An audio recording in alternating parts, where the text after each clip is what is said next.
Bismillahirrahmanirrahim. Assalamualaikum warahmatullahi wabarakatuh. Waalaikumsalam warahmatullahi wabarakatuh. Alhamdulillahilladzi bi ni'matihi wa fadlihi tatimmus shalihat. Asyhadu an la ilaha illallah wa asyhadu anna Muhammadan abduhu wa rasuluh.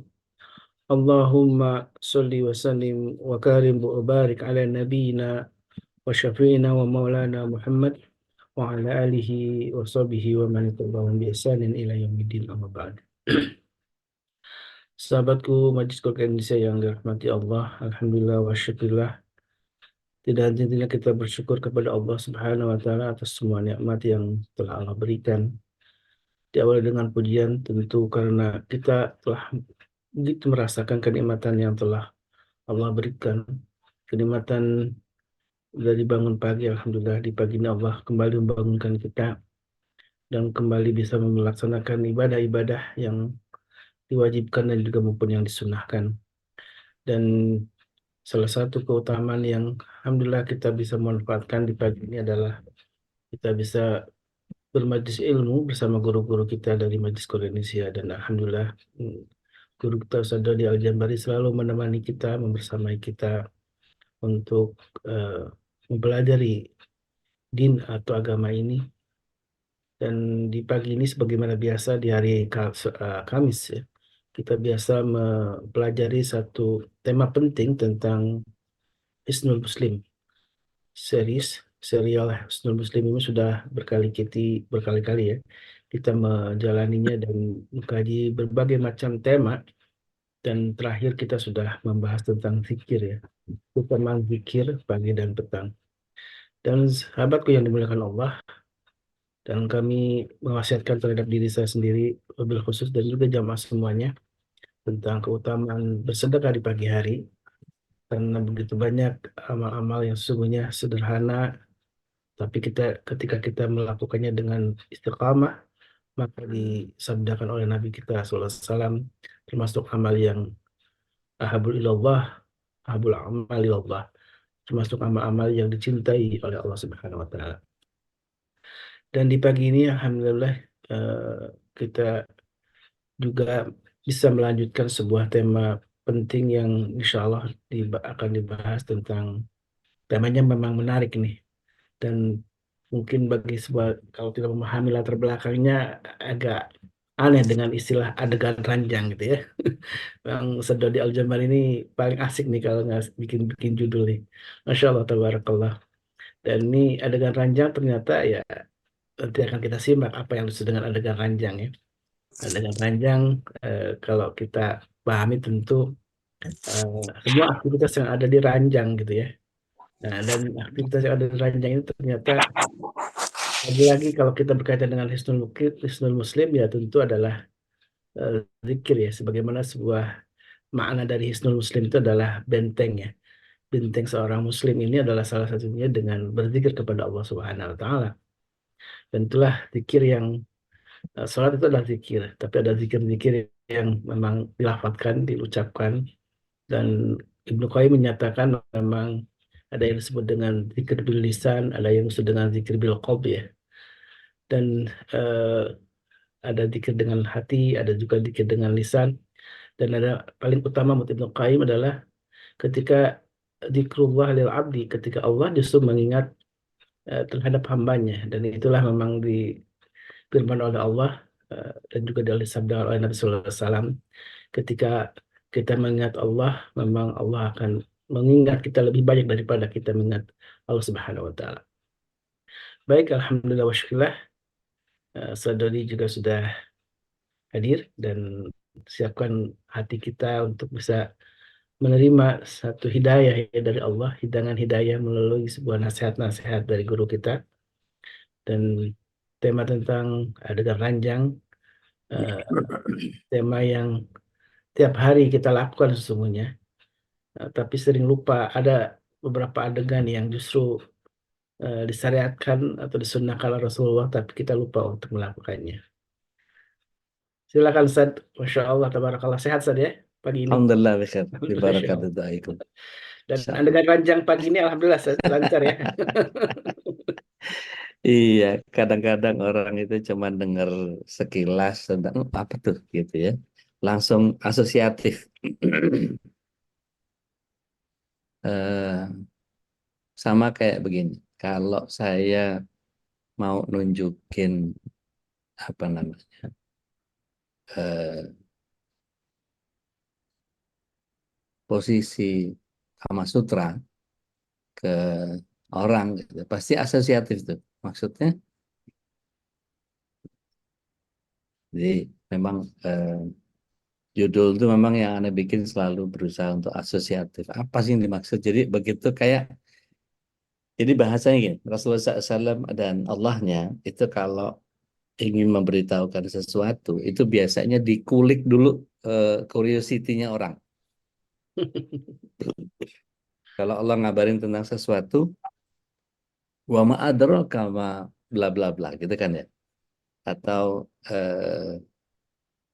Rasulullah SAW seringkali dalam beberapa hadis itu eh, hal itu ma'ruf. Nah, itu betul-betul pertanyaannya apa? Antum sudah tahu belum ini? Hmm. Maukah kalian aku tunjukkan kepada? Nah, itu biasanya Hmm. apa nih? Orang udah kebuka alam apa Hmm. pemikirannya gitu ya. Begitu rasa ingin tahunya muncul, baru digelontor dengan Hmm. eh, begitu banyak informasi. Kurang lebih gitu bahasa bahasa apa ya? Bahasa judul yang aneh buat itu selalu Masya berusaha Allah. untuk gitu, Ustaz. Masya Allah. Dan saya juga Iya. teringat sebuah hadis Nabi, apa yang disebut dengan apa? Kamu kan tahu apa siapakah yang bangkrut gitu kan? Wah, Hmm. kan asosiatifnya kepada orang yang apa kehilangan Duniawi gitu ya. harta ya. Duniawi ya. Disebut dalam hadis Nabi bukan itu yang dimaksud gitu ya. Masya Iya. Allah ya, memang luar biasa uslub apa yang disampaikan dalam Al-Quran maupun dalam hadis-hadis Nabi itu Nah, membuat kita jadi tadi curiosity, Masya keingintahuan. Allah. Memang Masya Allah. cara dakwah Rasulullah SAW. Masya Allah. Teman Baik. Ustaz. Syukran jazakumullahu khair. Wa ta'ala Allah fi kulli hayatuk. Insya Allah. Amin ya Bismillah. Allah. Salatu wassalamu ala Rasulillah. Assalamualaikum warahmatullahi wabarakatuh. Waalaikumsalam warahmatullahi Alhamdulillahilladzi arsala rasulah bil huda wa dinil haq liyudhhirahu ala dini kulli wa kafa billahi syahida. Asyhadu an la ilaha illallah wahdahu la syarika lah. Asyhadu anna Muhammadan abduhu wa rasuluh la nabi wa rasulullah ba'da. Allahumma salli wa sallim wa barik ala nabiyyina Muhammadin wa ala alihi wa sahbihi wa mawala wa la hawla wa la quwwata illa billah. Alhamdulillah, pagi ini begitu banyak rahmat Allah Subhanahu wa taala yang kita nikmati. Eh, Budi Darmi sudah bareng sama kita. Eh, Banyak sahabat yang tadinya punya kesibukan bisa Allah luangkan waktunya dan kemudian digerakkan hatinya bisa bersama-sama dengan kita. Ada Bu Zulfia, Bu Yani, Bu Yona, Umo Winona, Mbak Lina, Dr. Ugil, Bu Suksma, Bu Rima, nggak bisa saya sebut semua nih, ada 40-an lebih ini. Ya.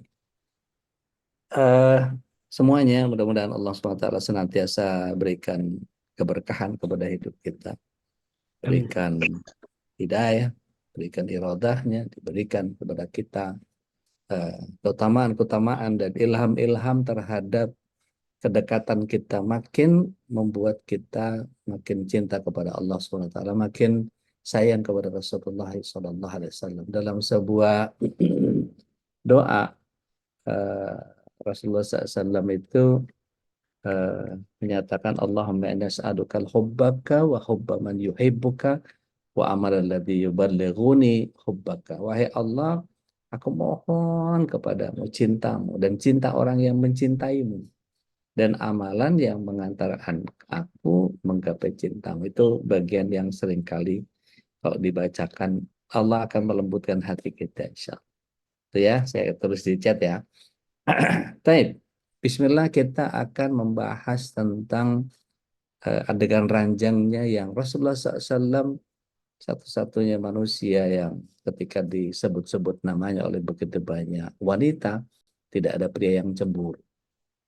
Dialah Rasulullah Muhammad SAW yang ketika kita bersolawat kepadanya, maka Allah SWT akan bersolawat kepada kita asyara marrah, 10 kali.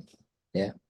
Dan ketika kita menyebut namanya berarti kita menyempurnakan keislaman kita. Karena tanpa namanya, keislaman kita tidak akan pernah sempurna. Terbukti ketika kita mengucapkan syahadat, itu asyhadu an la ilaha illallah, syahadat tauhidnya, dan juga harus diiringi dengan syahadat rasulnya. Wa asyhadu anna Muhammad Rasulullah. Dan pagi ini kita akan membahas tentang adegan ranjangnya Rasulullah SAW yang kemudian bisa kita ikuti dan senantiasa bisa kita fahami secara benar. Nah, apa saja yang Rasulullah SAW lakukan di dalam kegiatan ranjangnya, mari kita lihat. Rasulullah SAW itu nggak senang ngobrol ba'da isya. Ngobrol untuk sesuatu yang nggak manfaat ya. Ngobrol untuk sesuatu yang sifatnya cuma sekedar menjemalah ya, cuma basa-basi. Sarapan apa, makan apa, terus kemudian besok ngapain, apa, maksudnya nggak jelas gitu ya. Nggak ada manfaatnya buat agama, maka Rasulullah SAW nggak senang. Tapi kalau manfaat, misalnya belajar, ada keilmuan seperti Tuan Guru Suparman Fajar yang selalu istiqomah, dan kita mulazamah terhadap beliau, gitu ya, tiap malam kita mendekatkan diri kepada Al-Quran, Masya Allah, tabarakallah. Mudah-mudahan Allah SWT memberikan kekuatan, kesehatan, dan keberkahan hidup kepada guru-guru kita yang senantiasa istiqomah menjalankannya lillah. Jadi Rasulullah SAW itu tidak mengakhirkan tidur malamnya selepas sholat isya, kecuali dalam keadaan darurat, misalnya mengulang ilmu, ya, murajaah, atau ada tamu, atau menemani keluarga, sebagaimana Abu Barzah radhiyallahu an dinyatakan bahwa anan Nabi Shallallahu Alaihi Wasallam dikatakan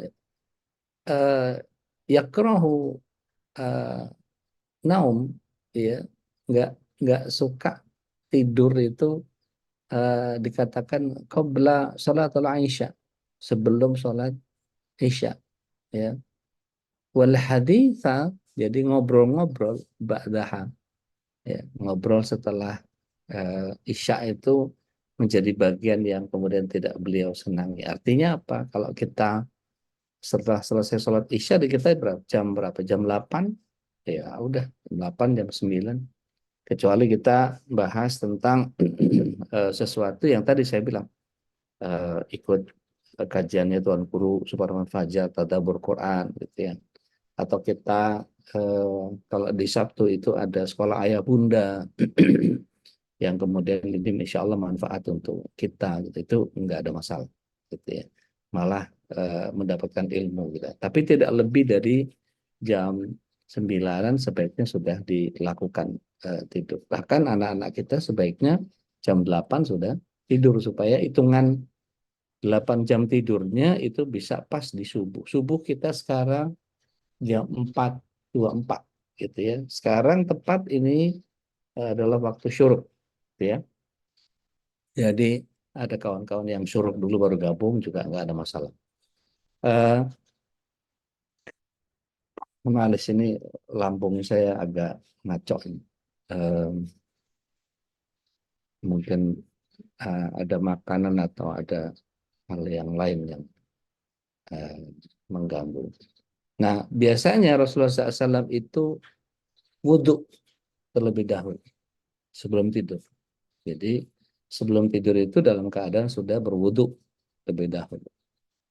Jadi Rasulullah SAW menyatakan idza ataita, ya, dikatakan di sini maja'aka, apabila engkau hendak mendatangi, ya, pembaringan, ya, atau tempat tidur kita atau dipan kita, ya, fatawadda, maka hendaklah kalian segerakan berwudu, ya.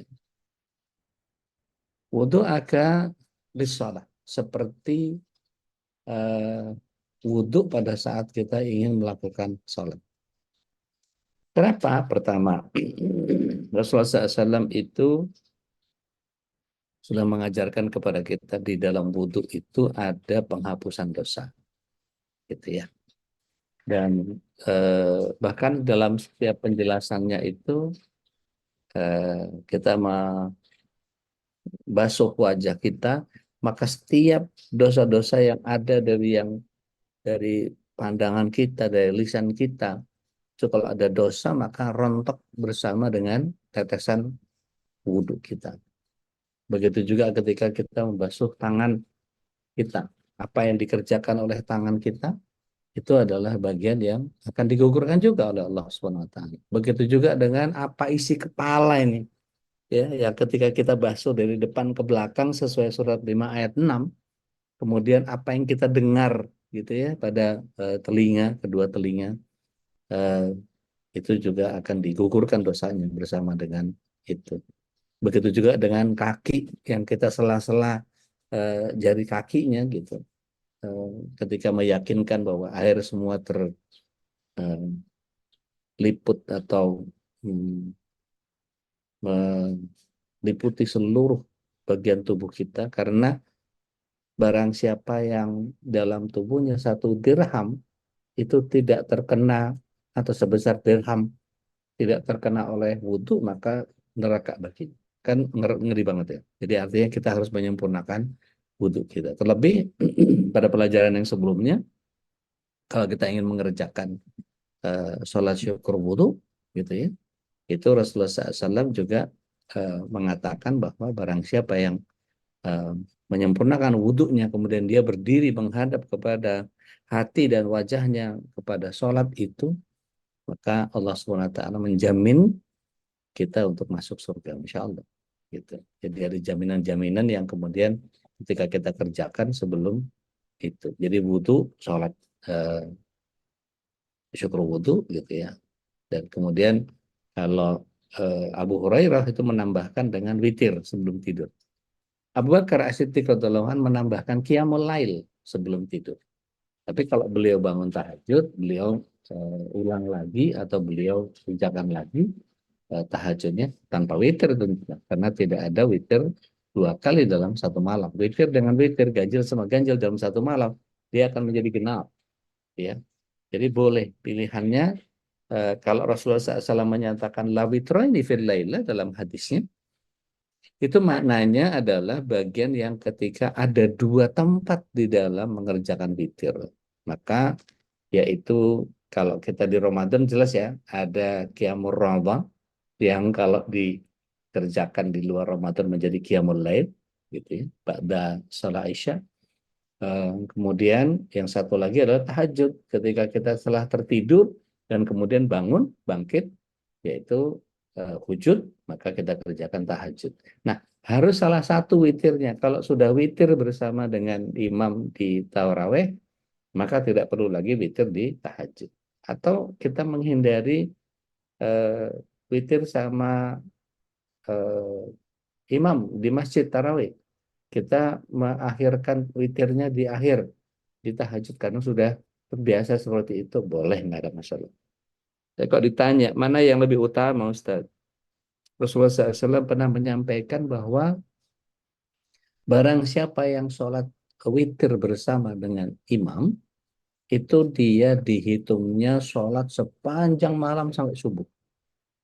Tapi kalau witir kita sendiri kan nggak ada hitungan itu, bahwa itu adalah penutup sholat. Seolah-olah witir itu menjadi orang kalau udah witir nggak boleh tahajud lagi, nggak gitu ya. Oke. Kemudian Rasulullah SAW miring kanan di awal. Setelah itu miring kiri atau terlentang gitu. Tapi kita nggak boleh sholat tidur itu nerentang, nggak boleh. Kenapa? Ada yang tahu nggak? Kenapa kita nggak boleh tidur itu nerentang? Ada yang tahu nggak?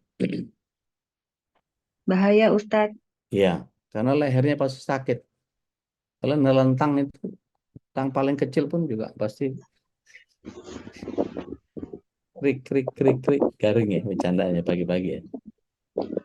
Sama posisi jantung katanya Ustadz Dodi kalau posisi miring kanan lebih bagus apa gitu. Oh iya, iya. Itu nanti saya jelasin. Tapi ngomongin soal nerentang ya, tang ditelan gitu maksud. Telentang. Krik krik krik krik. Iya, nggak lucu. Udah Masya serius. aja Pak Ustaz. Jadi hendaknya miring kanan dulu di awal. Kemudian Rasulullah SAW itu Ustaz. biasanya meringkuk. Meringkuk itu meletakkan tangan kanan sebagai bantal. Jadi begini posisinya, miring begitu. Jadi meletakkan tangan kanannya untuk bantal. Dan biasanya beliau alaihi salatu wassalam itu menekukkan kakinya seperti apa ya, kalau kita ya melungker gitu ya. Kayak kita meringkuk gitu. Terus kemudian meletakkan tangan kirinya itu ada di bagian pinggang atau bagian paha. Jadi sikunya di pinggang, tangan telapaknya ada di paha dekat sama dengkul gitu ya. Nah seperti itu. Tidurnya miring ke kanan seperti itu. Baik. Nah setelah itu yang awal ya, itu awal. Dan tidak mengapa setelahnya ketika merubah posisinya, ya, rusuk kiri sebagai tumpuan, gitu ya. Tapi memang sebagian bidang kedokteran menyatakan kalau miring kiri itu jantungnya terhimpit, sehingga ada kemungkinan kita untuk seperti melakukan penghambatan terhadap, saya nggak tahu, dokter Vicky mungkin bisa koreksi, dokter Ulin atau para dokter boleh koreksi. Ketika kita miring kiri, itu seolah-olah tubuh kita itu bagian tubuh kita akan membebani gerak jantung. Tapi mungkin ya nggak terlalu signifikan atau gimana. Mohon para dokter berkenan untuk memberikan ulasan. Saya belum pernah baca jurnalnya secara detail soal tidur miring kiri. Tapi secara posisi fisiologisnya gitu, kalau orang yang miring ke kiri itu pasti menekan posisi jantungnya. Dalam beberapa kasus ketika kita mimpi buruk, ya, mimpi buruk itu adalah datang dari setan. Nah, apa yang terjadi sebetulnya mimpi buruk itu karena himpitan pembuluh darah yang ke jantung sehingga tidak optimal ke otak sehingga disorder memori, acak-acak. Ada kita lagi di tempat Pak D kita di halaman depannya sekolah kita dulu ketemu sama teman SMP. Terus ada anjing gonggong, ada wah apalah segala macam sampai dikejar banci lah apa gitu ya. Pokoknya nggak menyenangkan lah gitu. Sampai kayak apa apa istilahnya kalau mimpi jatuh dari ketinggian terus tahu-tahu kaget gitu. Itu kadang-kadang itu juga bagian dari mimpi buruk yang mungkin sangat boleh jadi seperti tubuh kita memberikan protes kepada kita. Kalau aku diginiin, maka yang terjadi adalah mimpi-mimpi buruk itu datang. Maka Rasulullah SAW dalam hal mimpi buruk ada 4 hal yang harus dilakukan. Yang pertama, rubah posisinya. Yang kedua, membaca ta'awuz. Gitu. A'udzubillahi minasyaitonir rajim. Atau ta'awuz yang mana saja ya. A'udzubillahi samil alim minasyaitonir rajim boleh. Ya. A'udzubikalimatillahi tammati min syarri ma khalaq boleh. Gitu. Pokoknya ta'awuz saja. Mohon perlindungan kepada Allah. Ya, yang paling gampang untuk bilang minasyaitonir rajim. Kemudian yang ketiga meniupkan ludah ke kiri. Meniupkan ludah ya, bukan meludah ya. Kalau meludah, cuy gitu, tiba-tiba yang kiri kita gaplok kita ngapain gitu ya. Kalau ada di sebelah kita. Kemudian yang keempat, fala tuhaddisu minan nas, jangan disampaikan kepada orang lain. Jadi seburuk apapun, meskipun sedekat apapun kita kepada kerabat kita, kepada pasangan, kepada anak, kepada orang tua, kepada teman-teman sekamar kalau kita di hotel atau kita di dormitory gitu ya, di asrama, jangan ceritakan kepada orang lain. Karena jangan sampai kemudian mimpi yang ada di angan-angan itu jatuh ke bumi sudah dalam bentuk kenyataan. Waliyadzubillah gitu. Maka jangan pernah menyampaikan mimpi buruk itu. Nah, terlebih ya ketika Rasulullah SAW posisinya menengadah ya ketika telentang tadi, Rasulullah SAW biasanya meletakkan tangannya ya mentasbih begini, tapi nggak dibunyiin ya. Mentasbih di kertak-kertak itu kan nggak boleh. Ya. eh, apa bone cracking ya, cracking bone. Jadi ketika tidur Rasulullah SAW kalau telentang itu biasanya kaki kirinya ditumpangkan ke kaki kanannya. Kaki kirinya ditumpangkan ke kaki kanan. Jadi mata tumit kiri itu di atas apa mata kaki yang sebelah kanan gitu ya. Jadi nempel itu gitu. Kemudian Rasulullah SAW meluruskan badannya, kemudian menyentuhkan bagian apa namanya cuping telinganya ini, daun telinganya ini ke bantal. Jadi sedikit miring ke kanan meletakkan di bantal. Kemudian tangannya bertasbih di dada seperti ini. Nah itu posisi yang kalau kita menelentang gitu. Maka kalau tengkurap itu tidak diperbolehkan. Rasulullah SAW. Bahkan Rasulullah SAW kalau membangunkan seseorang yang tidur dengan posisi tengkurap itu beliau tidak mau bangunin pakai tangan, bangunin pakai kaki bangun, bangun. Gitu. Rasulullah SAW menyatakan bahwa posisi tidur tengkurap ini posisi tidurnya yang dimurkai Allah. Jadi tidur di sisi sebelah kanan sebagai tumpuan berbantal dengan tangan kanan, nggak apa-apa. Setelah itu berubah posisinya menjadi di atas rusuk yang kiri, gitu ya. Nah kemudian membaca ayat kursi. Jadi kalau ritualnya tidur itu menjadi agak panjang, ya, ritual tidur lah sebetulnya ini bukan adegan ranjang. Kalau adegan ranjang kesannya kayaknya gimana banget. Yang apa para tetua tuh yang ngebayangin kalau adegan ranjang itu siapa ya? Dulu zamannya ya film-film yang zaman kita itu Eva Arnaz gitu ya. Sekarang sudah alhamdulillah sudah nutup auratnya beliau. Apa yang di Beatrice, ya gitu-gitulah ya.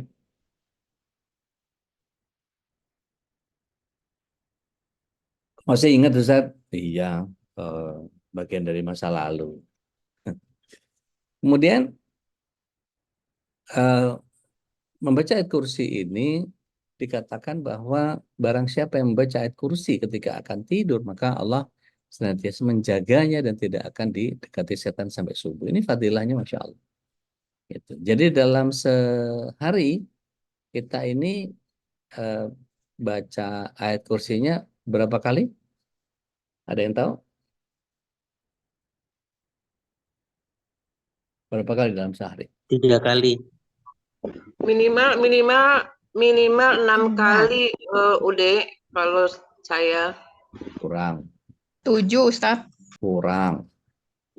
15 11. Oke ya. 11. Wah, kebanyakan. Kebanyakan. 9. Kurang. 10 deh. Oke. 15. Tetot, nggak dapat 7 deh. hadiah semua. Padahal saya kalau ada yang bener jawabin mau saya kasih iPhone 15 Pro 1 kali aja. dalam bentuk Masya brosur. Allah. Brosur. Tinggal saya PDF saya kirim. 9. Oke. Hitung ya. 9. Setiap habis sholat berapa? 1. 5. Setiap 1 habis kali sholat 5. 5. Zikir pagi petang berapa? 2. Nah, ditambah yang ini nih. 7. Tambah yang mau tidur 1. 8. Berarti 8. Tapi selesai wudhu nggak Ustaz? Enggak harus. Ada doa. Membaca Al-Quran, membaca itu enggak harus wudhu. Tapi wudhu untuk tidur, iya. Wudhu untuk mau tidur memang disunahkan seperti itu. Maksud anak baca doa sesudah wudhu kan Enggak, harus enggak. nggak usah Ustaz. Enggak harus. Syukran Ustaz. Afwan. Jadi 8 ya minimal ya. 5 setelah selesai sholat. Kan kata Rasulullah SAW, man qara'a ayatul kursi fi kulli dhuhurin sholatin, ya. Setiap di akhir sholat itu selalu senantiasa Allah SWT akan menjaminkan baginya surga, gitu ya. Kemudian zikir pagi petang itu pasti ada ayat kursinya. Nah, kemudian ini ayat kursi yang sebelum tidur, gitu ya. Nah, ketika kita membaca 8 itu insya Allah aman, gitu ya. Baik, saya lanjutkan. Mandi doa bagaimana caranya mandi doa? Biasanya Rasulullah SAW tidak langsung rebahan, beliau selonjor. Tahu selonjor ya? What is the meaning of selonjor kalau di bahasa Indonesia itu? Luruskan kaki, udah. Meluruskan kaki, tapi dalam keadaan duduk gitu ya. Kemudian Rasulullah SAW itu menengadahkan tangan tepat sejajar dengan bahunya. Afwan. Jadi Rasulullah SAW itu kalau dalam berdoa biasanya mensejajarkan tangannya dengan bahu, sejajar bahu. Kalau hajatnya lebih tinggi biasanya beliau menengadahkan tangannya sampai sejajar ubun-ubun. Gitu. Lebih tinggi lagi hajatnya, beliau membuka tangannya dan kemudian mensejajarkan antara siku dengan bahunya. Jadi dibuka seperti ini. Biasanya di depan Safa Marwah, biasanya di sini. Ketika di Musdalifah, ketika di Mina, ketika di Arafah, itu biasanya beliau membaca doanya sambil mengangkatkan sikunya sampai sejajar kepada bahunya. Tapi untuk yang mandi doa ini cukup dengan selonjor gitu ya, kemudian meletakkan tengadah tangannya sampai sejajar bahu, gitu. Kemudian beliau membaca 3 kul, Al-Ikhlas, Al-Falaq, An-Nas. Ya. Ini mohon izin karena Zoom ini kalau ada yang nyala mic-nya, maka suara saya nggak akan terdengar clear. Yang kelotak-kelotek pada gedumbrang di rumah, mohon izin di mute saja. Baik, biar nggak ganggu. Biasakan seperti itu. Nanti baru tanya jawab baru gitu ya.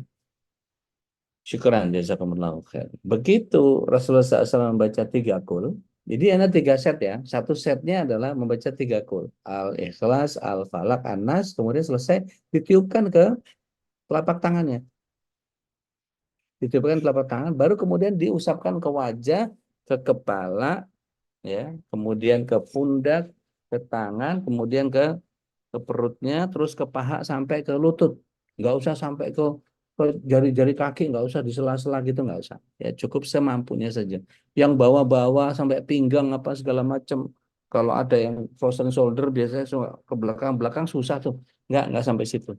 Jadi cukup bagian atas kepala, kemudian bagian depannya saja. Seperti itu. Diulang lagi, sekali lagi, 3 kul.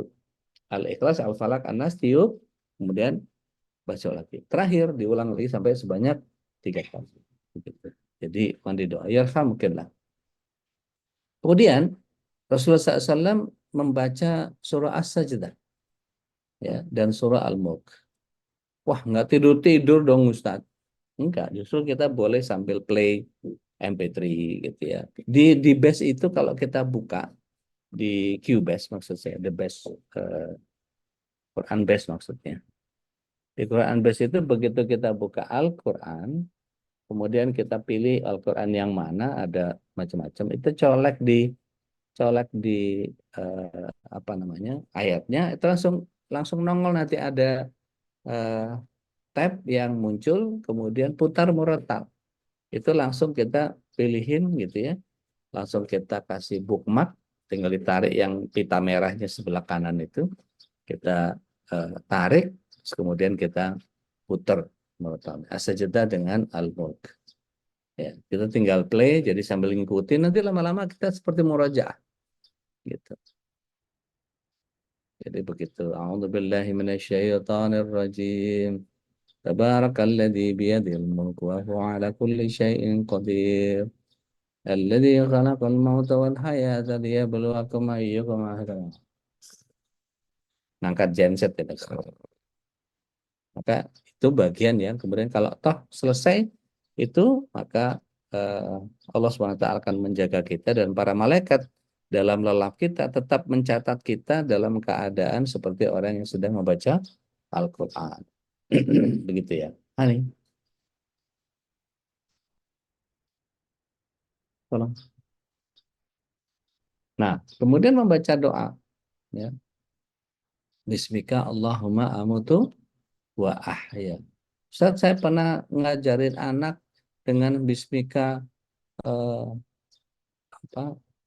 Bismika Allahumma ahya wa amut gitu, atau Bismika Allahu ahya wa amut ya. Tapi yang paling kuat, yang paling sering dibaca oleh Rasulullah SAW adalah yang ini. Bismika Allahumma amutu wa ahya.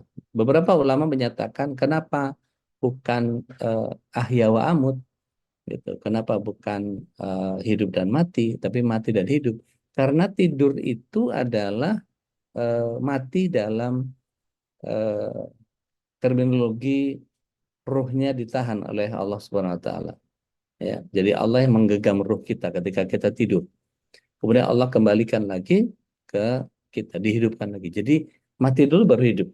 Gitu. Istilahnya begitu. Jadi ditidurkan dulu baru kemudian dibangunkan. Itu makanya bunyi doanya menjadi bismika Allahumma amutu wa ahya. Dengan namamu ya Allah, aku tidur dan aku bangun gitu. Yang dimaksud seperti itu. Kemudian yang waktu bangun tidurnya kan saya udah pernah bahas ya, Rasulullah SAW biasa menyapu bagian wajahnya karena bagian yang kita tahu Rasulullah SAW tidurnya di pelepah kurma yang base-nya adalah pasir. Nah kalau kita kan pakai kasur, ada yang pakai latex, ada yang pakai spring bed, ada yang kasur kapuk,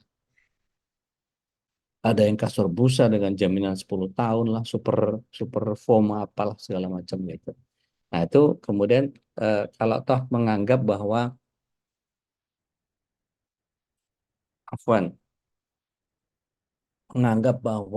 apa namanya itu adalah bagian dari kelaziman yang Rasulullah SAW kerjakan bukan sebagai sunnah, maka ya nggak apa-apa karena memang Rasulullah SAW biasanya membersihkan pasir di sekitar mukanya. Tapi kalau kita anggap itu sebagai sunnah yang perlu kita kerjakan, maka nggak ada masalah, gitu ya. Kemudian fahami fadilahnya. Dari Abu Hurairah radhiyallahu anhu bahwa ia beritakan bahwa Rasulullah SAW bersabda, walau ya'lamuna ma fi ataman, ya, barang siapa seandainya mereka tahu keutamaan yang ada pada sholat Isya, ya,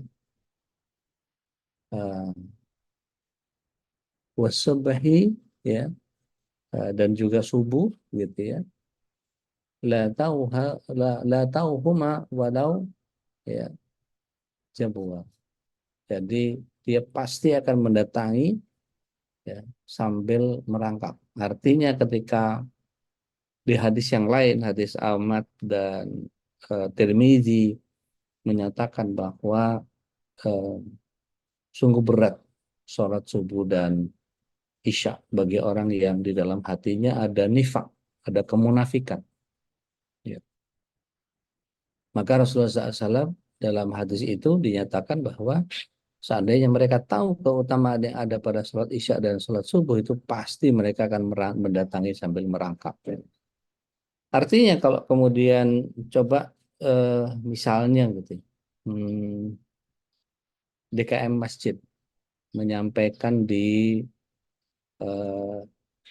pengumuman, ada taklimat bahwa barang siapa para pria, bapak-bapak, kakek-kakek, anak-anak pemuda dan juga anak-anak yang sudah di atas 10 tahun mendatangi masjid subuh dan isya secara rutin, maka kami akan berikan 50 juta masing-masing. Itu kira-kira penuh nggak masjidnya?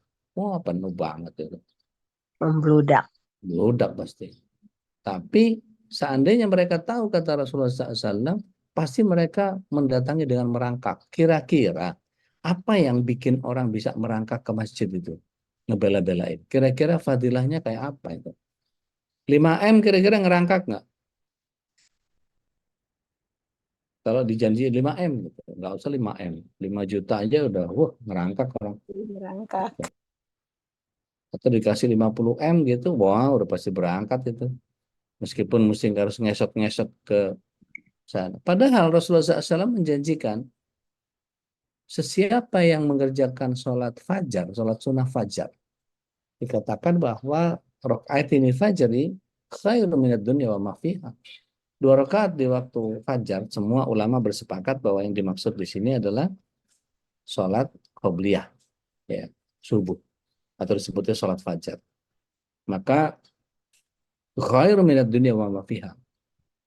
Lebih baik pahalanya ketimbang apa yang ada di dunia ini sama seluruh apa yang ada di dalamnya.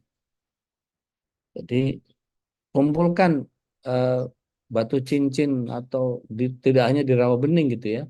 Mau kita ke mana Christie Gallery, semua emas permata yang sampai 50 karat di berlian terbesar yang punyanya Rusia itu Russian diamond, bukan American diamond yang dibuat pinggiran rame-rame dibuat apa namanya buat pernik-pernik, bukan ya, itu murah American diamond kayak sirtu aja itu.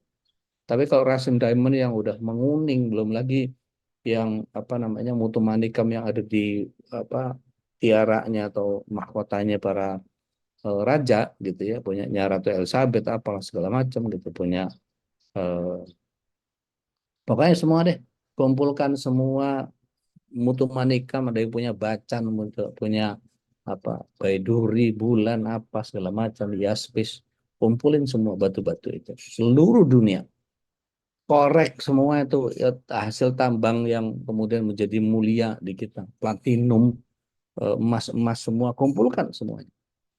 Yang punya properti di mana? Di Beverly Hills, di Florida sana, kumpulin. Gitu. Sama yang punya eh, puluhan ribu hektar di Kalimantan sama Aceh Tengah, kumpulin semua itu. Yang punya mobil berjejer, itu eh, prestisnya Ferry Salim misalnya, atau siapalah konglomerat semua, kumpulin semua mata uang, kumpulin. Tidak ada yang lebih baik ketimbang 2 rakaat sholat. Padahal itu janjinya cuma sholat sunnah doang loh ya. Makanya sebagian orang kemudian ketika dia terlambat untuk mengerjakan sholat qobliyah subuh, setelah selesai dia mungkin nggak sempat karena bangunnya mungkin agak telat sehingga dia tidak melaksanakan qobliyah subuhnya, maka dia mengerjakannya di rumah ya setelah itu. Bahkan sebelum syuruk masih dibolehkan. Gitu.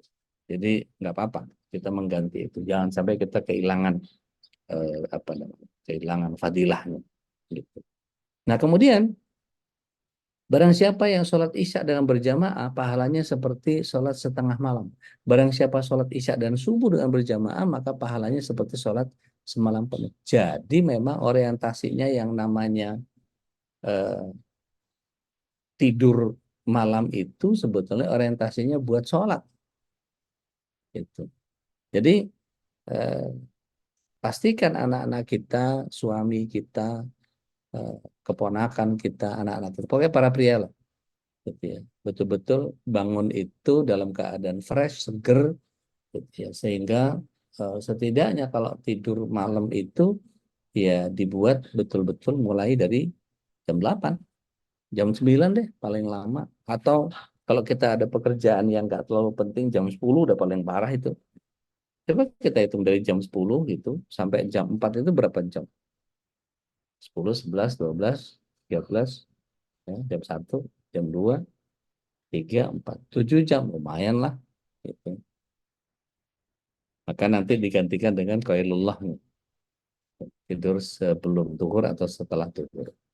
Tidur sebentar aja, tapi kemudian tanpa bersandar. Jadi cuman apa ngeliep sebentar gitu, asal sakleran kalau bahasa orang Jawa itu, ler gitu. Udah itu itu cukup itu 10 menit begitu sampai oleng gitu. Ah itu udah dapat deep nap-nya. Itu bahkan setara dengan tidur malam kurang lebih antara 6-7 jam. Menurut penelitian dari jurnalnya Sarah Metnick, ya, seorang PhD di Harvard University. Kemudian kata Dr. Barita Sitompul SPJP, beliau praktek di Rumah Sakit Islam. Beliau ini adalah staf ahlinya Dr. Fadila Sopari, ya, mantan Menteri Kesehatan SBY yang pernah kita ngobrol di Mutiara Hati Malam. Beliau menulis bahwa subuhan ke masjid itu dijamin bebas dari jantungan. Jadi kalau mau ada yang pengen ngerasain sakit jantung gitu buat laki-laki, silakan aja nggak usah ke masjid. Itu 40 hari aja coba. ngetes apakah omongannya bener atau jurnalnya bener apa enggak itu. Jadi yang beliau kerjakan adalah beliau tuliskan adalah gerakan yang kita lakukan pada saat berjalan ke masjid, kemudian kita kerjakan sholat. Para wanita itu biasanya bangun lebih pagi dari kita, gitu, karena tidurnya biasanya lebih cepat. Rasulullah SAW pada satu kondisi tertentu, beliau ketika memurojaah ilmu, beliau menyampaikan dan ketika sampai kepada bagian akhir dari waktu sholat itu sudah lama berlalu dari waktu awalnya, maka beliau alaihi wasallam bersabda, ayo anak-anak dan istri kita udah pada tidur, mari kita sholat. Artinya itu sholat isya yang dimundurkan karena ada taklim. Itu, maka itu dibolehkan. Nah, ketika itu para wanita sudah mengerjakan tahajud, kita ke masjid dengan berjalan, dengan bersepeda mungkin. Nah, karena perjalanan kita bergerak ke masjid itulah yang kemudian memacu nitrit oksid yang ada di tubuh kita itu. Nah, apa yang terjadi nitrit oksid ini sama kayak obat yang kalau orang jantungan itu ditaruh di bawah lidah itu, yang mengandung asetilkolin gitu. Maka dia mengembangkan apa namanya penyempitan pembuluh darah menjadi lebih lemas gitu. Kemudian juga menahan agregasi. Agregasi itu kegiatan penggumpalan darah yang biasanya terjadi antara jam 2 sampai jam 4. Maka biasanya orang-orang yang sakit jantung itu biasanya kena serangannya biasanya pagi, nggak pernah malam. Ya. Apalagi kemudian dia jarang fasdu, darahnya kental, apalagi bekas COVID, nggak pernah fasdu, nggak pernah olahraga dan seterusnya, kemudian nggak pernah melakukan treatment terhadap darahnya. Ya, saya tiap 60 hari sekali, 70 hari sekali paling maksimal, saya selalu fasdu dengan diganti cairan untuk mengencerkan darah kita, sehingga sudah tidak lagi sejak COVID itu saya sudah tidak lagi mengkonsumsi pengencer darah. Nah, itu ternyata bisa dilakukan dengan subuhan ke masjid. Luar biasa. Jadi orientasi kita adalah bagian yang kita ingin Allah SWT dalam konteks tidur tadi itu memang persiapannya buat sholat. Kemudian tasbih Fatimah. Jadi satu kali Fatimah radhiyallahu anha, anaknya atau putrinya Rasulullah SAW itu sesaat gitu, kemudian beliau keluar dari pintu rumah, melongokkan kepalanya ke masjid. Dan Rasulullah SAW memperhatikan dan memberhentikan perbincangannya kepada para sahabat. Sepertinya Fatimah membutuhkan, tunggu sebentar. Maka Rasulullah SAW pulang, ada apa sayang? Ini ya, ya abati, boleh nggak lepasin budak satu aja buat bantuin? Maksudnya kalau ada budak disuruh bantuin dia gitu. Kenapa? Aku capek banget. Soalnya kan perempuan tuh suka giling gandum apa segala macam kok di rumah itu. Itu bagian yang cukup melelahkan. Maka Rasulullah SAW mengajarkan, mau nggak kamu saya kasih doa, saya kasih zikir, yang ketika engkau berzikir ini maka kelelahanmu akan diperkokoh oleh Allah SWT, akan diperkuat oleh Allah SWT, dan engkau tidak akan merasakan lelah. Ya. Apa itu? Suruh baca tasbih 33 kali. Subhanallah, subhanallah, subhanallah. 33 kali. Seperti yang pernah saya bilang, ini ruas ini kita kalau dihitung itu 33. Gitu ya. Kemudian 33 tahmid. Alhamdulillah, alhamdulillah. Tapi jangan cepat-cepat ya, jangan sampai dalam. Dibersihin ya. Subhanallah, subhanallah, alhamdulillah, alhamdulillah. Kemudian Allahu Akbar sampai 34 kali. Maka disebutnya tasbih Fatimah karena ini diajarkan kepada Ummul Mukminin Fatimah radhiyallahu anha. Nah, ini mungkin yang membuat kita bisa menjadi bagian yang adegan ranjangnya lebih berkualitas lah ya gitu. Kira-kira. Wallahu a'lam bishawab. Saya kembalikan lagi ke Ustaz khalis. Mudah-mudahan Allah SWT ridho terhadap apa yang kita bahas pada pagi hari ini. Pada Ustaz Khalis, supaya tafadhol Ustaz. Alhamdulillah, syukurillah. Jadi kita paham nih Ustaz ya, adegan ranjang nih ternyata begitu banyak fadilah-fadilahnya dan jangan sampai kita lewatkan ya. Dan sebelum kita masuk ke tanya jawab nih, ada yang mau lewat dulu nih Ustaz. Oh, Beberapa siap. informasi dari admin. Silakan Pak Mas Nandar. Ada belum nih standby nih Mas Nandar. Baik, sebenarnya ada beberapa informasi iklan dari MKI Ustaz. Produk-produk MKI yang alhamdulillah sekarang ada Zamira juga Ustaz ya, untuk kesehatan Ya, juga Ustaz ya. betul. Garam untuk kesehatan juga ada parfum dan ini yang juga dikomandani oleh Bu Nini ya. Bu Nini ini salah satu dari ketua dari yang mengurusi tentang divisi usaha karena ini bagian untuk dakwah dari MKI. Jadi nanti mungkin juga bisa di-share di grup untuk lebih banyak memperkenalkan tentang beberapa produk dari MKI adalah ada Zamira garamnya yang ini diproduksi atau istilahnya di diproduksi Madura. oleh teman Sedodi ya, Ya, Zamira. Kemudian juga ada parfum Ustaz Sahal Al-Mudhafari, Al-Mix parfum untuk juga Masya Allah nih udah ada nih. Ini parfum, silakan untuk bisa mengkoleksinya. Ini non alkohol gitu ya. Kemudian juga ini ada CV-nya juga. Kemudian ada Zamira, silakan Zamira. Nah ini Zamira ya. Alhamdulillah wa syukurillah. Baik jamaah yang dimuliakan Allah, alhamdulillah wa syukurillah. Eh, Kembali ke kajian. Masih ada beberapa mungkin yang ingin ditanyakan tentang bagaimana nih adegan ranjang. Mungkin ada tambahan-tambahan adegan ranjang, silakan. Adegan ranjang yang lain yang mungkin juga punya banyak fadilah dan sebenarnya banyak juga Rasulullah menceritakan tentang bagaimana beliau membaca ya, rutin membaca surat Al-Isra malah ya. Full ya, surat Al-Isra sebelum tidur dan tentu ini panjang dan kalaupun tidak sanggup Al-Mulk menjadi sebuah rutinitas yang bisa dibaca. Kemudian Al-Sajdah juga tidak panjang ya, cuman beberapa halaman. baik. Silakan Bu tadi Umu Winona Umu ya, Winona, desain ya. tafadhol. Iya, Bismillahirrahmanirrahim. Assalamualaikum warahmatullahi wabarakatuh, Ustadz. Waalaikumsalam warahmatullahi wabarakatuh. Afwan, Ana mau tanya tentang yang Ustadz bahas tadi tentang tidur tengkurap. Ya. Itu kan Rasulullah bilang emang nggak Silakan. menyukai atau melaknati orang yang tidur tengkurap. Bagaimana posisi kita waktu pas kita baca HP atau kita lagi ngerjain, anak-anak kan biasa tuh Ustadz ngerjain di atas tempat tidur dengan posisi tengkurap dengan di depannya laptop. Tidur atau nggak tidur? Posisinya Ustadz posisi Bukan, tengkurap. tidur atau nggak tidur? Belum tidur, belum sampai Iya, tidur nggak kan biasa. apa-apa. Kalau nggak Kita tidur itu nggak rata-rata apa-apa. tidur kan Yang biasa kemarin mereka tuh kayak gitu. tidur, pules. Yang nggak boleh itu tidur pulesnya. Kalau cuman sekedar posisi seperti akan tidur kan kepalanya masih naik gitu. Masih. Gitu. Tapi waktu pas Jadi bukan kita ke itu yang kamar, dimaksud.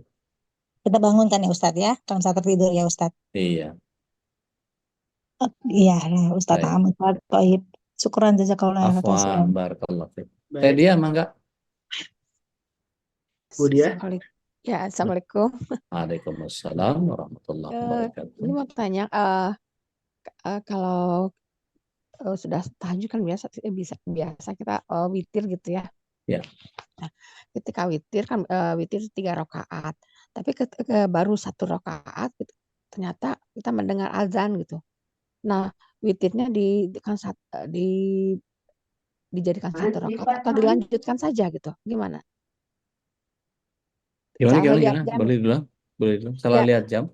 Ya, jadi ketika sedang sholat witir, nanti kan niatnya 3 rakaat ya. Ternyata baru 1 rakaat Udah azan. sudah azan subuh. Nah itu Iya, bagaimana? Apakah terusin aja. terusan sampai 3 rakaat Terusin tidak aja. apa-apa? Iya, Sudah nggak subuh apa-apa. tidak apa-apa? Nggak Azan apa-apa. sudah azan tidak apa-apa? Nggak apa-apa. Karena sedang dalam keadaan sholat kan. Oh iya. Terusin aja. Oh jadi tidak udah dihentikannya jadi 1 Nggak masalah. rakaat gitu. Oh, nggak Nggak apa-apa. masalah. Oh ya udah. Nuhun. Mangga. Sami-sami. Dari Budian juga nih, Budian iPhone tapi yang ini di chat Ustaz. membaca Al-Fatihah 21 kali. Membaca Bismillah, Ustaz. Bismillah, Bismillah mungkin gitu ya. Bukan Al-Fatihah ya, Bismillah ya. Bismillah. Coba saya lihat di, Bismillah udah. oke, saya baca di kitabnya dulu, saya coba cari ya. Karena kalau dari hadis itu pasti tidak akan sulit membukanya ketika kita apa namanya. Kalau memang jelas kuat hadisnya ya nggak ada masalah. Kalau enggak ya jangan. Hmm,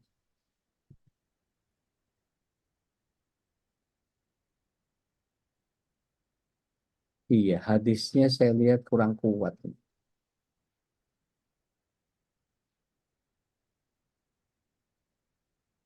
Ada kitab Kasifatus As-Saja yang menyatakan di antara khasiat atau keistimewaan basmalah itu adalah jika dibaca seseorang waktu akan tidur sebanyak 21 kali, maka pada malam itu ia akan aman dari gangguan setan, rumahnya akan aman dari kemalingan, aman dari kematian mendadak, dan aman dari berbagai petaka yang lain.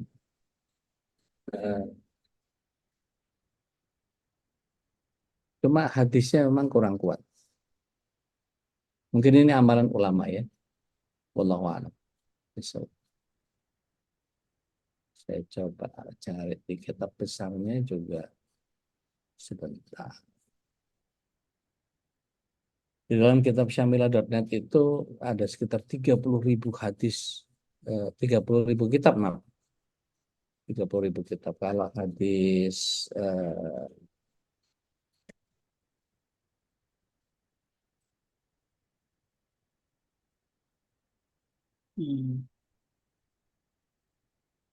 iya, tidak ada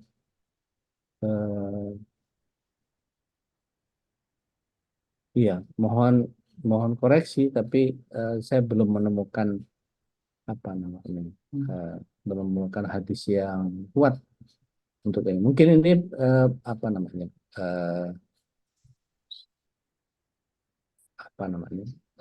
disebutnya sebagai amalan para ulama, ya, anjuran, gitu. Tapi kalau dilihat dari hadisnya tidak ada yang kuat. Setahu saya, kalau zikir sebelum tidur itu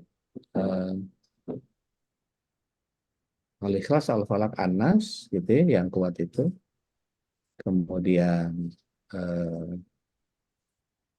Al-Ikhlas, Al-Falaq, An-Nas, gitu ya. Kemudian ayat kursi jelas faedahnya yang tadi. Oh iya, ada yang terlupa saya. Baca Al-Baqarah 2 ayat terakhir dari Amanah Rasulul Bima, ya, sampai fansurna ala qaumil kafirin itu. Ya. Kemudian ada juga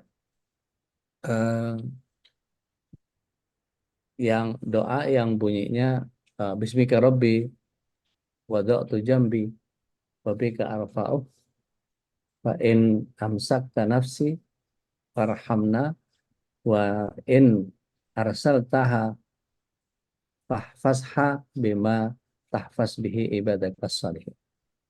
Itu dibaca sekali. Kemudian ada juga doa yang kemudian Allahumma innaka khalaqta nafsi wa anta tawaffaha la mamattuha wa mahyaha in ahyaitaha fahfazha wa in ammataha faghfir laha Allahumma inni as'alukal afiyah. Itu dibaca 1 kali, ya.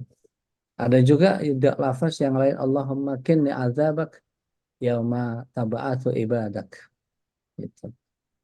Nah, itu beberapa yang kemudian kalau kita ingin tahu, memahami seperti apa, itu ada beberapa hadis yang berkait dengan itu. Insya Allah saya lengkapi kebiasaan sebelum tidur ini, ya. Insya Allah di grup ya nanti ya. Saya berikan semua hadis-hadisnya berkait dengan apa yang kita bahas kesempatan pagi ini. Wallahu a'lam. Bisa. Pak Suherman, Bu Nadia.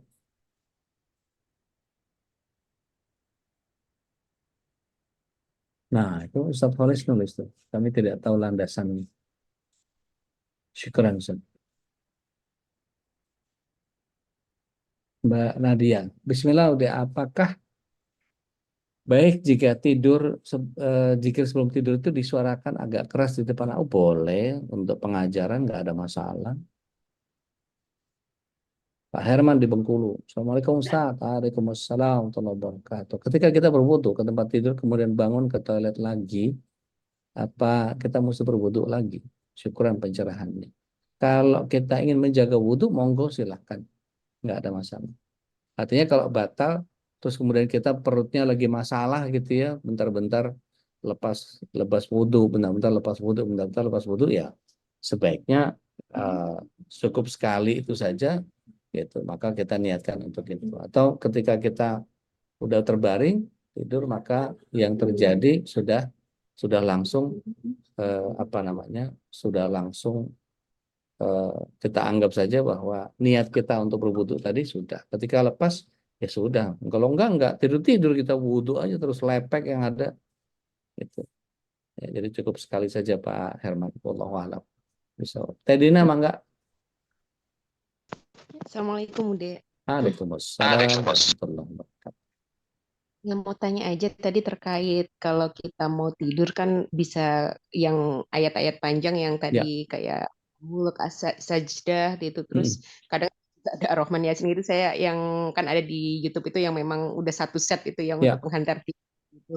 Itu memang kadang jadinya ya kita nggak mendawamkan langsung sendiri gitu. Jadi dengerin total aja gitu. Tapi keseringan gitu akhirnya Ya. kita ketiduran duluan udah gitu. Itu atau gimana gitu, sebaiknya apakah kita memang harusnya dalam keadaan sadar gitu mendengarkan secara full atau kayak gitu kadang Ya. keseringan kalau dengar itu malah kitanya jadi ngantuk gitu. Itu gimana? Kalau dengerin Al-Quran terus tiba-tiba marah, ya itu berarti ada setannya gitu ya. Urusan sama Ustaz Sahal itu. Jadi nggak apa-apa teh. Kalau misalnya kita muter murotal atau kita nyetel MP4 atau apa gitu sambil terbaring menuju ke tidur, dan kita tadi yang saya bilang, ketika kita terlelap tidur dalam keadaan membaca Al-Quran itu, maka malaikat akan menghitung bacaan Al-Quran kita sepanjang tidur kita. Insya Allah. Itu ya teh. Jadi oke aja ya kalau misalkan Ya, let's say tiduran gitu. iya, nggak ada masalah. Makanya tidurnya jangan lama-lama. Ya biasa sih jam 3 juga, jam 2 jam 3 juga udah terbangun gitu, udah otomatis terbangun untuk Ya, mulai. ya. Nuhun Dek. Mangga, barakallah. Baik, ada lagi kah?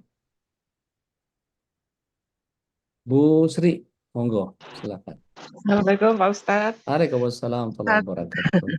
Saya tuh kalau mau tidur, ritualnya itu doa-doanya saya baca setelah sholat Isya. Terus itu kan banyak macam-macam saya Ya, baca, saya ya, niatkan untuk doa mau tidur. Jadi belum mau blek di kasur baca gitu, enggak.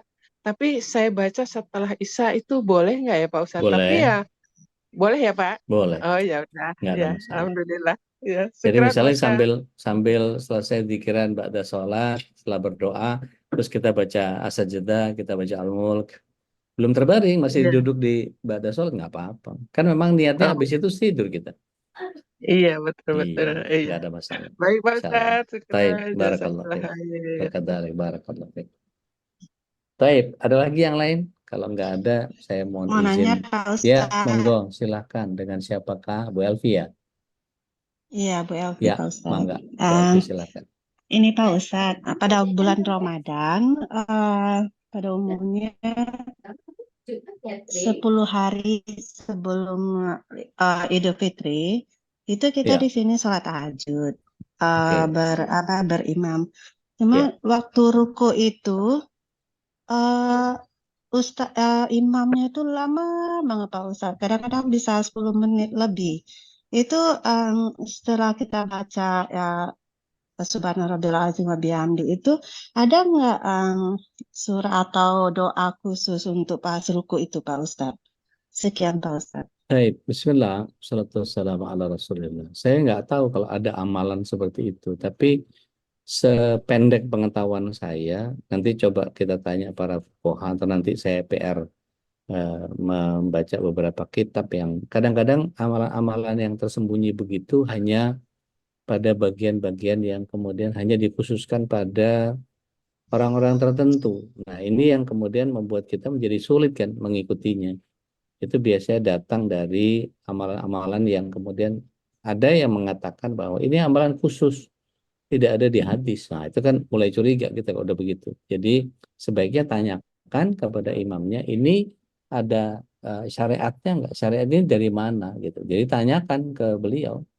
Karena kita ini diminta untuk di surat 4 ayat 59 itu mengatakan Allah Subhanahu wa taala dalam firman-Nya, A'udzubillahi minasyaitonir rajim.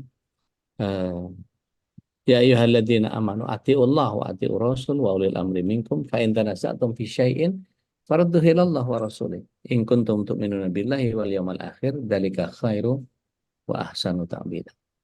Itu. Jadi wahai orang-orang yang beriman, taatilah Allah, taatilah Rasul. Dan apabila terjadi perbedaan pendapat terhadap segala sesuatu, maka kembalikan kepada Allah Al-Qur'annya, kembalikan kepada Rasulnya, hadis-hadisnya. Jadi tanpa itu maka lupakan. Kalau memang kamu betul-betul beriman kepada Allah dan hari akhir. Yang demikian itu lebih baik bagimu dan lebih baik kesudahanmu. Itu yang kemudian sebaiknya kita cari dalilnya betul. Di surat 4 ayat 65 juga begitu. Fala wa rabbuka la yu'min hatta yuhakkimuk. Gitu. Dan maka demi Tuhanmu, gitu ya. Maka demi Tuhanmu engkau dianggap tidak beriman ketika tidak menjadikan Rasul Shallallahu Alaihi Wasallam sebagai pemangku hukum, gitu. Sampai dia muncul ketidakraguan terhadap apa yang Rasulullah SAW ajarkan, sampai kayak begitu. Jadi sebaiknya kita ikuti apa yang Rasulullah SAW ajarkan dan para sahabat mengikutinya. Wallahu a'lam. Satu lagi boleh nggak Pak Ustadz? Boleh Bu, silakan Bu Alfa. Bu Elvi. Ini satu lagi. Kalau kita pada umumnya misalnya kalau orang tua meninggal, kita kan pada umumnya baca surah Al-Fatihah ya Pak Ustadz ya. Terus waktu itu imam yang di sini itu bilang katanya lebih bagus surat Al-Mulk kalau buat orang yang meninggal. Gimana tuh Pak Ustadz? Baik, Bismillah.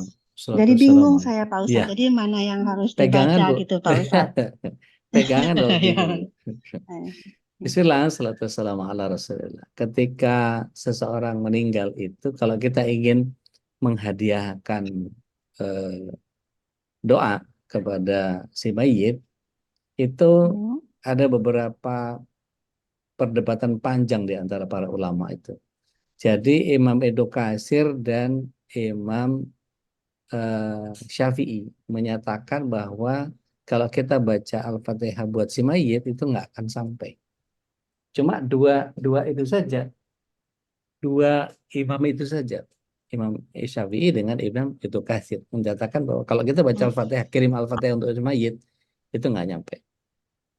Tapi kemudian kalau kita baca Al-Quran, ya, seluruhnya ya, seluruhnya. Pilihan yang mana saja, tidak harus kemudian mengkhususkan satu surat, misalnya Yasin gitu ya. Itu dalam hadisnya Yasin itu ada sekitar 16 hadis tentang Yasin, dibacakan kepada mayit, dibacakan apa segala macam, jantungnya Al-Quran apa segala macam. Itu hadisnya lemah semua. 16 hadis tentang Yasin itu lemah semua. Sehingga kalau hadis lemah tidak bisa kita amalkan. Gitu. Nah, kalau kita ingin menghadiahkan bacaan kita, setiap kali kita menghatamkan Al-Quran atau membaca Al-Quran saja awal sampai akhir, maka hadiahkan semuanya kepada orang tua kita. Tapi dilakukannya setelah selesai membacanya. Begitu selesai akhir ayat, kemudian Allahumma arhamna bil Quran misalnya, Maka kemudian kita mohon kepada Allah, ya Allah, kalau memang ada pahala dari bacaan Al-Qur'anku ini dan ini menjadi amal solehku, aku mohon untuk kemudian memberikan pahala, memberi kebaikan kepada kedua orang tua kami yang ada di alam barzakh. Gitu. Insya Allah itu nyampe dalam beberapa bahasan beberapa ulama gitu. Itu nggak apa-apa, nggak ada masalah. Wallahu a'lam. Jadi kalau surat Al-Mulk itu gimana Pak Ustadz? Ya, sama seperti ayat-ayat yang lain. Gitu. Samanya. Tidak ada pengkhususan. Oh ya Pak Ustadz. Jazakallah khairan Pak Ustadz. Assalamualaikum warahmatullahi wabarakatuh. Waalaikumsalam warahmatullahi wabarakatuh. Ya Teh. Afwan, udah terkait yang tadi barusan ditanyain itu nggak hanya terkait bacaan Al-Quran ya, semua terkait amal kebaikan ya, misalkan kita sedekah Ya, atau apapun. ya betul, betul. Tapi setelahnya ya. Iya, setelah Prinsipnya kita kan, prinsipnya kan iyyaka na'budu wa iyyaka nasta'in. Kita ibadah dulu baru minta sama Allah. Jadi jangan diniatkan di awal. Jadi niatnya belakangan aja gitu ya? Bukan. Niatnya di awal, tapi mintanya sama Allah itu belakangan. Prinsipnya tadi, iyyaka na'budu, ibadah dulu, wa iyyaka nasta'in. Setelahnya baru minta. Ibadah dulu baru minta. Ya, karena kayak kalau kayak wakaf gitu kan ada akad di depannya gitu biasanya udah. Iya, iya. Nggak apa-apa. Oke, baik. Thank you udah. Mangga. Dengan senang hati. You're most welcome. Teh Ina, mangga Teh. Teh Ina kepencet apa gimana jadi nanya? Ya, punten putus mangga. tadi Ustaz. Siap.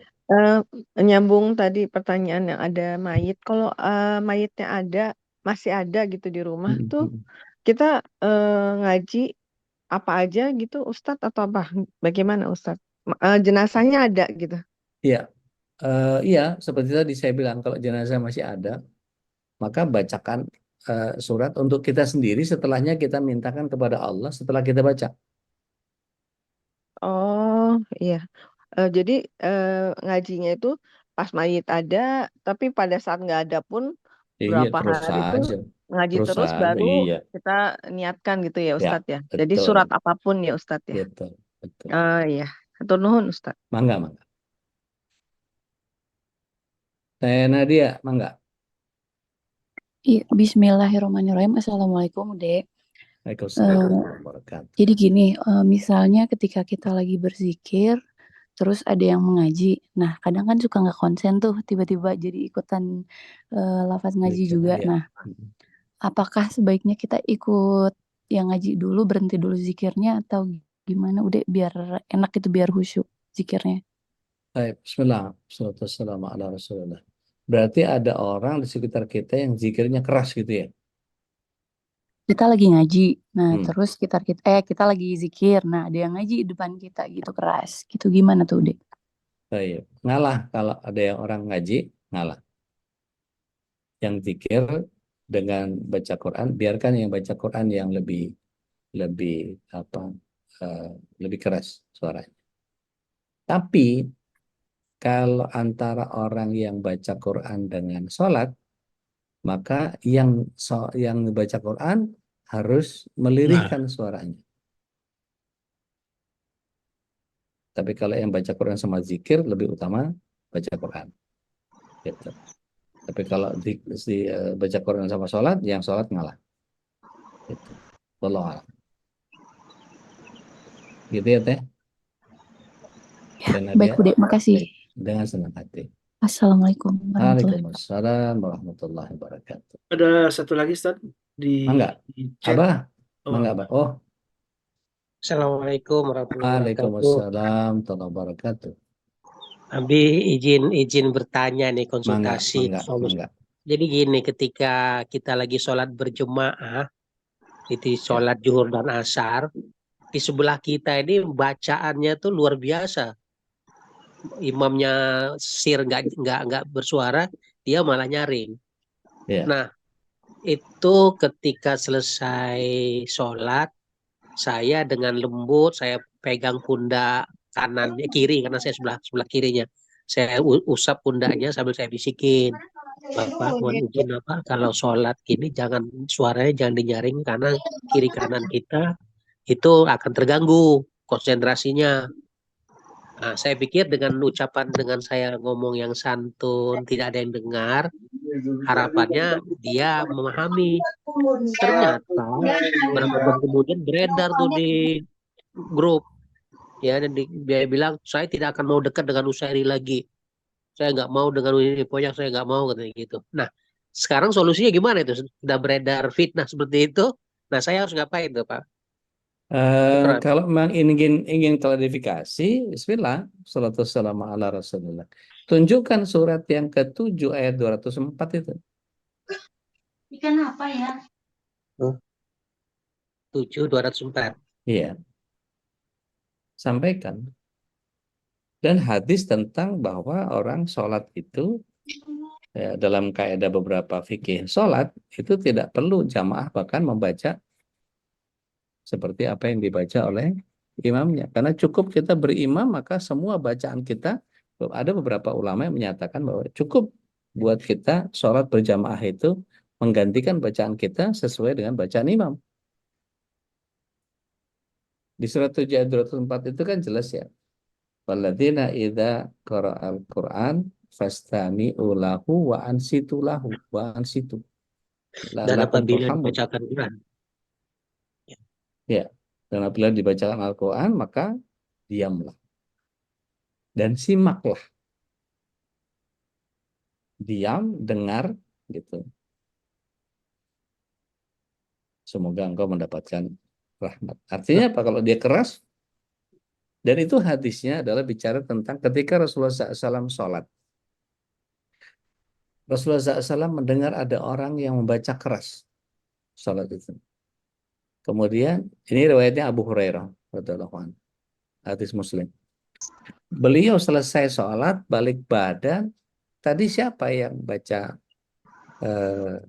surat Al-Quran juga? Saya ya Rasulullah. Apa kata Rasulullah SAW? Engkau hendak menggangguku. Maka seketika itu para sahabat sudah tidak lagi membaca keras. Karena turun ayat itu surat 7 ayat 204 itu ketika itu.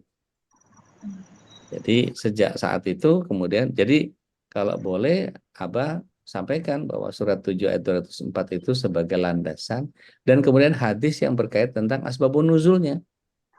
Gitu. Gitu ya, Pak? siap, syukran. Baik, afwan, barakallahu. Assalamualaikum. Waalaikumsalam warahmatullahi wabarakatuh. Siapakah ini? Saya Ustadz Oh, Bunga. Mbak Bunga, Surabaya. Monggo. Ustadz, saya mau tanya, untuk kita ini sebagai wanita, katanya suara kita itu juga termasuk aurat. Terus kalau cara ngaji kita itu bagaimana supaya kita nggak tercebur dalam ria Ya. Bismillah. ataupun menghadapkan auratnya kita itu tadi. Ya, Bismillah, salatu wassalamu ala Rasulullah. Menjadi aurat ketika mendayu-dayu. Jadi menjadi aurat ketika mendayu-dayu. Tapi kalau suaranya perempuan itu bukan aurat. Ada hadis yang menyatakan tentang itu, bukan aurat, bukan termasuk aurat. Gitu. Tapi kalau mendayu-dayu, flirting gitu ya. Misalnya kayak Anti tadi baca kan cuman ya Assalamualaikum biasa aja. Tapi kalau kemudian Assalamualaikum Ustaz, nah itu ganjen itu yang begitu ya nggak boleh. Gitu. Bahkan di Pakistan itu ketika suara perempuan itu begitu bagus-bagus, indah-indah, jawab biasa aja udah kayak bikin orang kelepek-kelepek. Itu kalau suaminya sedang pergi, kemudian ada paket yang nganter atau ada tamu gitu. Itu begitu ada yang dari luar bersalam itu, Assalamualaikum. Wah, laki-laki nih. Maka kemudian dia jawabnya dengan digedein suaranya. Waalaikumsalam. Digedein gitu. Supaya suara aslinya nggak muncul. Gitu. Bukannya Waalaikumsalam gitu kan, lenje gitu. Lenje apa lenje itu? Atau gitu. Itu yang dimaksud. Jadi kalau kita baca sekedar baca aja biasa ya udah nggak apa-apa. Kalau emang niatnya ria, nggak usah baca udah ria. Gitu. Tak baca biar orang yang denger, itu udah ria. Gitu. Tapi kalau bacanya memang betul-betul lillah ya udah baca aja biasa. Terutama untuk di rumah ya. Kalau ingin menghindari fitnah misalnya pada saat kita di masjid ya nggak usah dibaca kenceng-kenceng. Kalau di rumah bacain kenceng supaya anak kita, suami kita dengerin. apa-apa. Apalagi dibagusin gitu ya. Gitu Mbak Bunga. Matur suwun Ustadz. Oke, monggo katuran. Bu Rani Mas'ud, silahkan. Afwan, Ustaz. Assalamualaikum warahmatullahi wabarakatuh. Waalaikumsalam warahmatullahi wabarakatuh. Afwan Ustadz, mau bertanya Tafadhali. di sosial media semacam Instagram dan TikTok itu banyak seliweran amalan-amalan yang perlu diamalkan ketika habis sholat dan dalam keadaan sholat. Di Ya. antaranya ada yang ketika bersujud, karena ketika kita sujud berarti kita merendahkan diri kita di hadapan Allah Subhanahu Wa Taala. Di situ ada yang menyatakan bahwa baca zikir ini, baca zikir ini, baca zikir ini. Dan sebelumnya kita pernah mendapat di kajian-kajian mengatakan bahwa ketika sholat wajib itu tidak boleh ditambahkan zikir-zikir dan lain-lain. Mana yang benar Ustadz? Apakah kita boleh mengamalkan zikir-zikir yang dikatakan tersebut bahwa dalam sujud terakhir baca ini yang kami tahu adalah 3 yang minta husnul khotimah dan ada 3 ya Ustadz, tapi itu ada tambahan begini-begini, mana yang bagus yang Baik. kita ini Baik. lakukan. Jazakallah khair Ustadz. Wakadzalik. Assalamualaikum warahmatullahi Barakallahu fiik. Waalaikumsalam warahmatullahi wabarakatuh. Bismillah, salatu wassalamu ala Rasulillah. Ada 2 wilayah yang Rasulullah SAW membolehkan kita untuk menambahkan doa-doa. Yang pertama pada saat sujud. Sujud itu yang dilarang membaca Al-Quran. Coba perhatikan di surat 25 ayat 74. Ketika kita ingin mengambil larik doanya yang datang dari Allah SWT secara lafaz, kemudian kita tidak ingin membaca Al-Quran. Masjid ayah.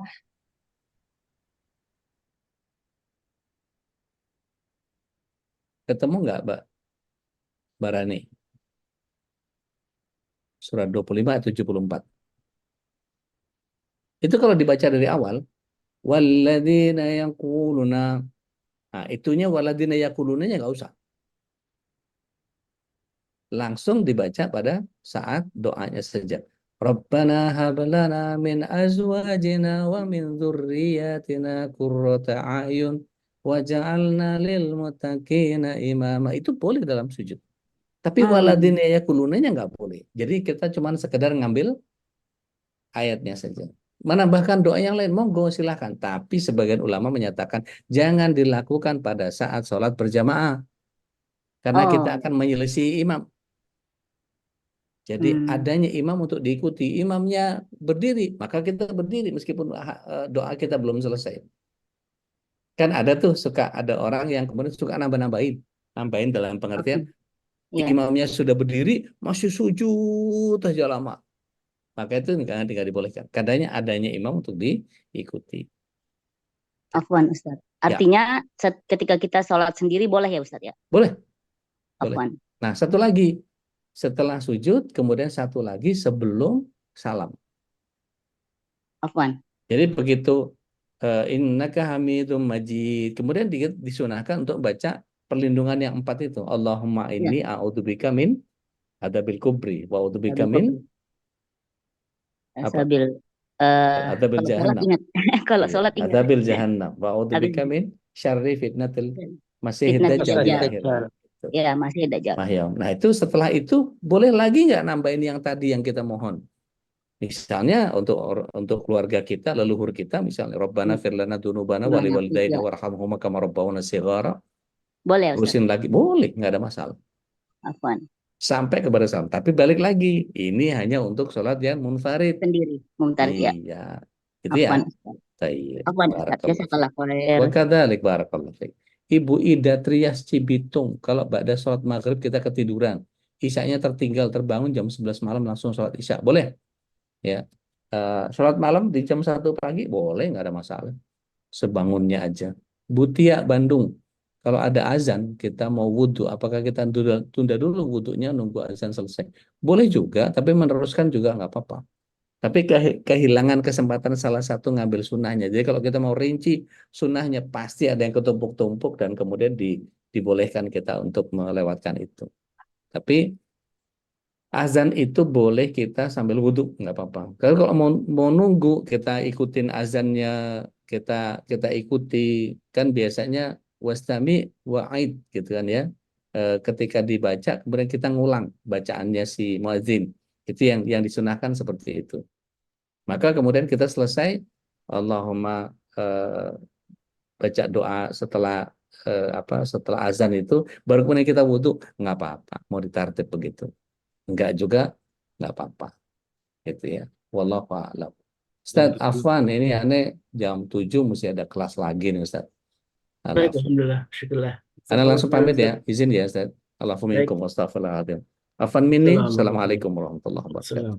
Matur suwun Ustaz. Nggih, sami-sami. Baik, alhamdulillah wa syukurlah, jazakallah khairan, dan mudah-mudahan kita semua mendapatkan inspirasi dan wawasan ya tentang bagaimana kita memperbaiki ibadah kita dan mengetahui berbagai sunnah dari Rasulullah SAW.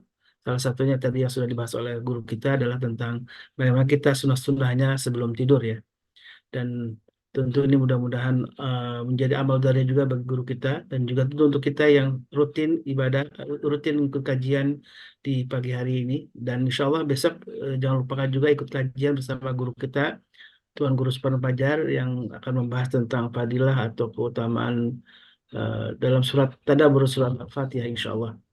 Baik jamaah yang dimuliakan Allah, alhamdulillah wa syukurlah, mari kita tutup kajian ini. Dan sebelum tutup, tentu kami ingatkan kembali untuk memanfaatkan pagi hari ini dengan infak fisabilillah untuk melancarkan dakwah dari MKI, dan insya Allah ini menjadi sebuah amal jariah juga bagi kita semua ketika kita istiqamah rutin untuk melakukan infak fisabilillah, dan mudah-mudahan ini bagian yang Allah ridho dengan semua amal yang istiqamah kita lakukan. Mari kita tutup dengan doa kafaratul majlis. Subhanakallahumma wa bihamdika asyhadu an la ilaha illa anta astaghfiruka wa atubu ilaik. Al-afwu minkum wa billahi taufiq wal hidayah. Wassalamualaikum warahmatullahi wabarakatuh. Waalaikumsalam warahmatullahi wabarakatuh. Allahumma arhamna bil Qur'an